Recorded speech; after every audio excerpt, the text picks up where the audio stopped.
مراتك اللي انت عايز تتجوزها التانية دي رمت ولادها لابوهم، فانت متخيل ان واحدة زي دي ممكن تصونك؟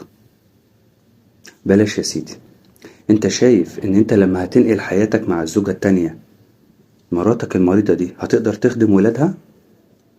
الشرع سمح لك ان انت تتجوز 4. الشرع قالك ايه في حقوق الزوجة؟ قالك ايه على الانسان المريض؟ ازيكم؟ انا متجوز بقالي 13 سنة، عندي بنتين ومراتي مريضة وعندها مرض السرطان، بقالها 2 سنين بتتعالج وانا مش مقصر معاها في حاجة، وربنا يشفى عنها. قلتي كراجل ان انا خلاص تعبت ومش قادر اكمل.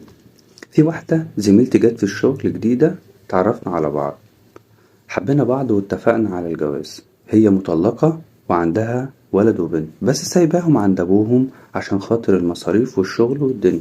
فانا خايف ان انا لما اجي اقول لها يكون تصرفها او هي تكون ما توافقش، وانا بحب اعمل كل حاجة على نور وما بحبش اخبي حاجة.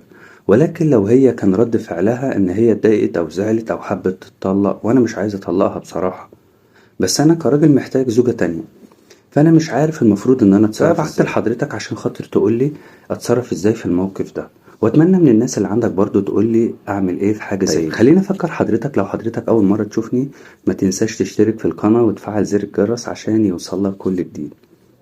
اما بالنسبة لرأيي انا، حضرتك اكيد طبعا حر في تصرفاتك وانت تعمل اللي انت عايزه، واكيد الشرع محلل لك 4، لان احنا لما بنبقى عندنا حجة بندخل الشرع ان احنا ممكن نتجوز 4. انا مش مانعك في حاجة زي دي، ولكن ما سألتش نفسك زي ما الشرع سمح لك ان انت تتجوز 4. الشرع قالك ايه في حقوق الزوجة؟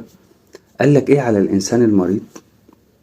انا من وجهة نظري المتواضعة جدا ان انا شايف ان انت لازم تراجع امورك. اولا، مراتك اللي انت عايز تتجوزها التانية دي رمت ولادها لابوهم، فانت متخيل ان واحدة زي دي ممكن تصونك؟ بلاش يا سيدي.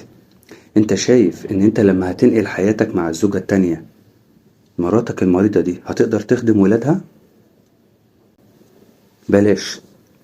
انت شايف ان اللي انت بتعمله كده ده هيكون ان انت بتعدل بينهم هما الاتنين؟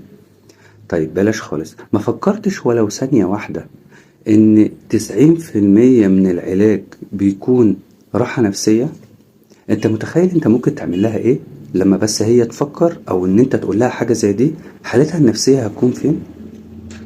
انا مش هزايد عليك، ولكن انا قلت لك كلام بسيط جدا، رغم ان انا كنت عايز اقول لك كلام اكتر من كده، ولكن الموضوع مش محتاج ان انا اقول فيه اكتر من كده. نصيحتي ليك من راجل لراجل، عيد حساباتك وفكر تاني كويس كده، هتلاقي في حاجات مش صح. ده رأيي بمنتهى الشفافية.